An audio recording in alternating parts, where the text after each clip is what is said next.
Hello, everyone. Welcome to China Admissions and to another live stream and on Instagram as well. Welcome to China Admissions. Welcome to another live stream that we're doing. It's another dual live stream, so it's on YouTube and on Instagram at the same time. Okay, and today's topic is going to be about study tips and what kind of study tips are very helpful for international students. So everyone in China admissions has actually been an international student, and that is really nice because it gives us a lot of understanding and a lot of experience when it comes to being an international student and questions that other international students may have. So let's get into the. Well, first of all, let me just introduce myself. So I'm Saskia Watson, and I have studied at Shenzhen University. I did both a Chinese language program, and then afterwards, I did a bachelor's in Chinese language and culture over there. Okay, so the first tip is to not cram. If you don't know what cramming means, it means when you don't study for basically a very long time or most of the semester, and then the night before or two nights before you have to write your test, you start trying to study everything all at once. Now, this is not very helpful, especially because you are overloading yourself and you're most likely not going to get a lot of rest and a lot of sleep before. And when you have to write the test, you might have forgotten a large chunk of what you were trying to cram. And then you also might, because you're so tired, will not be thinking very, very clearly. So, my top tip, and this is something that I followed all the time, is to try and show up every day. And I don't mean just showing up for class, which, yes, you should definitely do that. What I mean is that you should try and study a little bit every day. So, when your teacher has finished the class, try to pay a lot of attention while she's talking or while he's talking, and making a lot of notes and not having your mind drift away. Um, so paying a lot of attention in class, making lots of notes, and then afterwards reviewing them very well and trying to see if you can remember everything. It doesn't have to be like you're studying for a test every single day, but just this little bit of reviewing all the time, making sure you truly understand what the teacher was explaining will definitely help you. And then when it's leading up to the examination, for me, I always think that if you really paid attention, you don't really need to study before and you will still be able to pass really well. But obviously, if you want really good grades, you're going to have to still study quite a bit before the test. But basically, you need to have a very good grasp of what information you're taking in, and you should be able to remember most of the things the teacher taught you. Okay.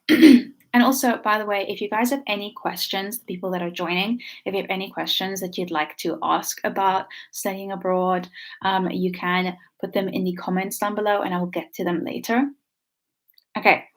The next tip is to plan ahead and to stick to it. So this is also very similar to the previous one, but basically making sure that you have a study plan that's very important, because some subjects are more difficult than others, and some subjects have definitely a lot more content than others, and it might be extremely, extremely difficult to just try and remember everything and study every day. You need to have a very specific study plan in order to make sure that you can remember all or retain all of the knowledge after class as well. So try to prepare a study plan that works well for someone in your specific degree, for your specific major. Maybe you can talk to some people that did very well, that studied the same subject before you. You can look online, you can ask the internet, and you will be able to figure out a study plan that will work to you and make sure to stick to it for the best results. Um, Okay, the next one is asking for help. So, this is very important. If you are struggling, please go and ask your teacher. For the most part, when I was in Shenzhen University, the teachers were very, very helpful and willing to help if you had an issue. They were always willing to explain more. They would always, even if we had WeChat groups with the teachers, and they were always willing to either ask for you to come into class later so they can re explain it, or they will send you messages about it or a video about it. So they were always extremely willing to help and they always want you to do your best. Obviously, doesn't always happen with all teachers, but if you're able to find a tutor or someone who did well in the exam before you, or someone in class who just generally does well, always ask for help if you need it. The next one, a lot of places and a lot of people like this kind of advice, and that's to use a buddy system. So to have a study buddy. I personally don't like it, and that's just my opinion. And this is something that's very much either it works for you or it doesn't. I found that whenever I made like a study date to go with a friend or someone from class to go and study, I always felt it was a little distracting because we'd end up always talking to each other about stuff that had nothing to do with studying. So I prefer studying by myself. However, for other people, they really benefit from it and they really like it. So they can stick to it and that does work for them. So try and find out if this works for you, and then you can use this as well. Also, if you know that it doesn't work for you, you can also turn this down very politely to other people, saying that, sorry, this is just not something that I like doing. I prefer to study by myself. And then finding your learning style is the other tip. So that is also very important. Some people are visual learners, other people are audio listeners, other people are people that they write. When they write, they learn. So for me, if I'm writing, I remember the information a lot. So I usually write out a lot of the information that I'm supposed to be learning. So that is what I like doing. Other people, they like to draw pictures. They like to try to listen to the audio version of the textbook, and then they can remember it lot better. So try to figure out what works for you, because for me, if I'm trying to remember through pictures, I'm not going to remember it very well. I need to write it down. So know what's your learning style and stick to that.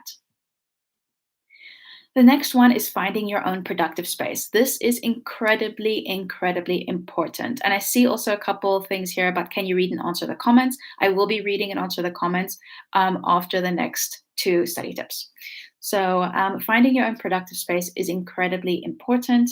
You need to find a space that you feel like you can study very well in. Don't be in a space where you are going to be extremely distracted by other people or noises. If you can, try to find a space that you like studying in. So, in my dorm room, I shared a dorm room. I had a dorm apartment, but within my own dorm apartment, I was sharing a room with someone else. We all had desks and we had a communal study area in our apartment, but I personally didn't study in the apartment because I didn't like being distracted by other people that had different majors. They weren't writing the same tests as me. It was very distracting to study there. So went to the library that the school offered, which was incredibly helpful and a very nice study environment. So I went to the library to go and study, or I would go to the cafeterias close by. And by cafeteria, I mean cafes. So I would go to those cafes and I would study over there. And it's very common in certain countries. Maybe in other countries, it's not very common to go to a cafe to study. But in China, it was very common. And the cafes in general were also very quiet, especially if you had headphones on. You weren't really bothered. So finding a space like a library or a cafe to study in was something that helped me with studying. For other people, they would prefer to study maybe in their room or with other people around. And then the last study tip is to reward yourself.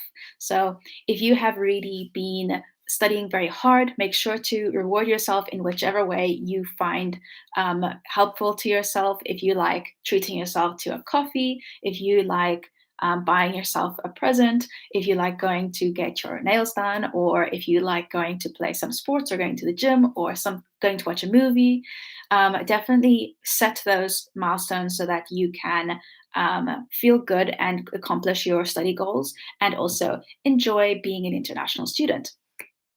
Okay, so let's get into some of the questions.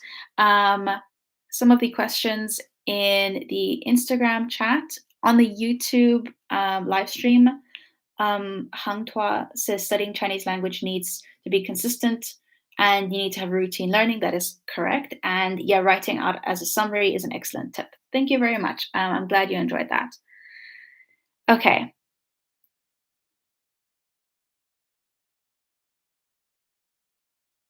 Okay, so a lot of people are asking about their grades. Do grades matter? What kind of grades do you need to apply for which program?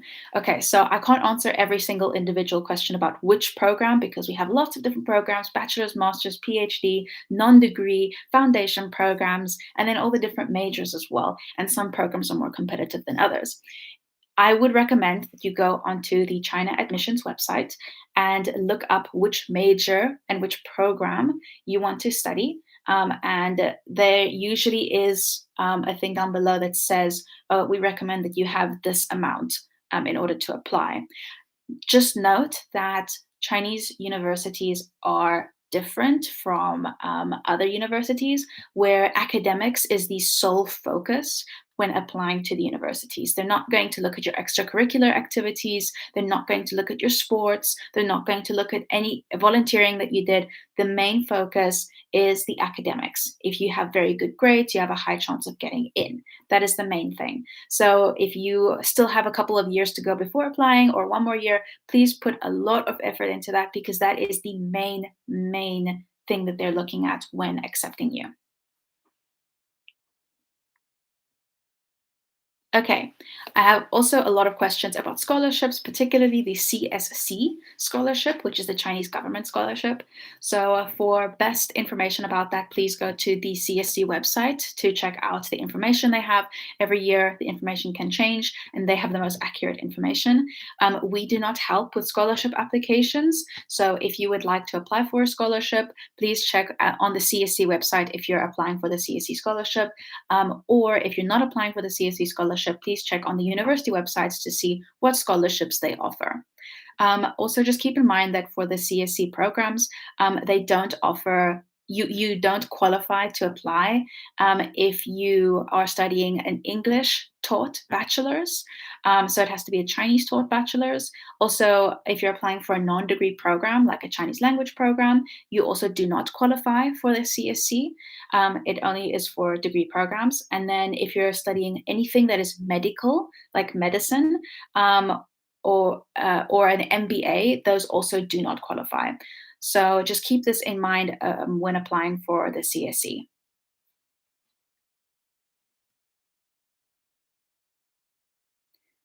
Okay, and then what is the average of school fees in dollar for Shanghai or Beijing? This we have on our website as well. So it varies greatly depending on if it's a public school or a private school. So the average amount would not be very accurate to whichever program you want to apply. So please go onto our website, please search the program you're interested in, and it does state there you can choose if you want to see it in dollars, in RMB, in Hong Kong dollars, in euros. You have that feature on our website, so you can change that to see what you would be paying in your currency. And you will be able to see how much it costs per semester and per year and overall. So that is all there on our website. Please go and look it up because there are hundreds of different universities.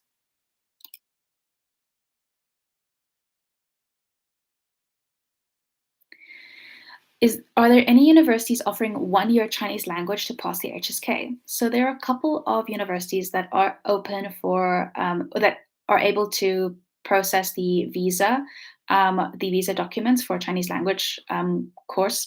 But just keep in mind that it's not many. We have only a couple of universities.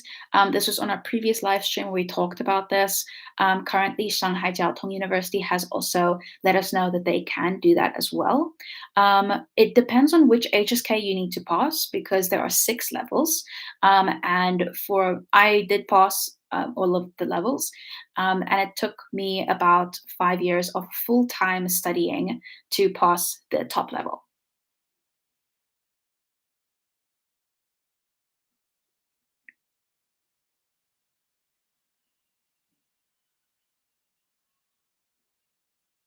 Can I study there and work at the same time?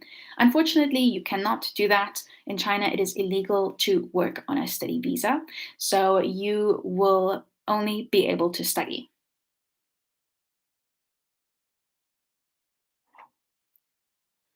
Okay. Then some people are saying they want to apply to the Communication University of China. Is it possible right now? Please send us an email. Um, I'm going to write it in the comments now, what our email is, and please let us know there. So it's apply@chinaadmissions.com.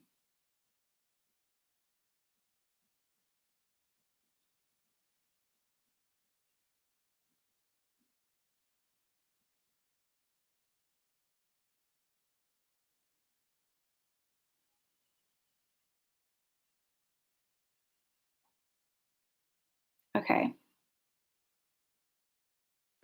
So someone says, "Hello, I have a question. I would like to study Mandarin in China.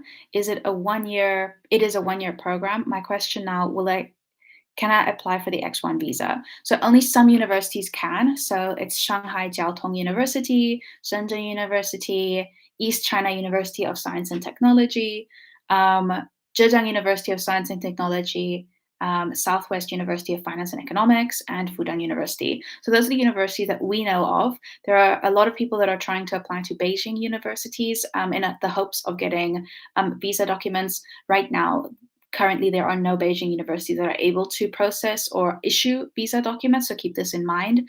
Please always check with the university and with your Chinese embassy as well to see if they are able to issue a student visa. So please first check with them. We do not help with visa application processes. Okay. And then on the YouTube live stream, um,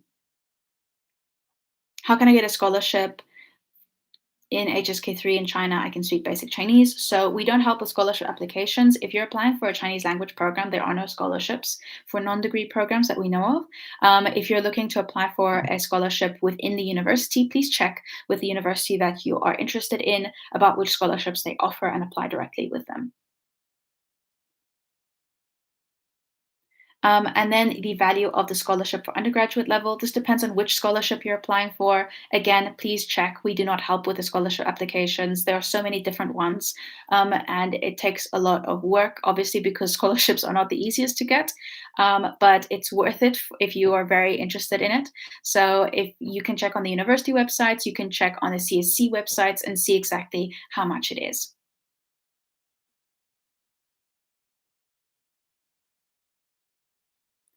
Okay. So thank you guys so much for joining the live stream today. That is it. I will see you guys in the next live stream next week.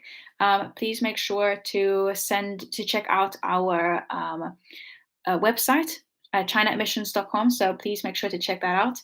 And then please make sure to email us if you have any issues that you would like to ask about, any specific universities. Thank you very much. I'll see you guys next week.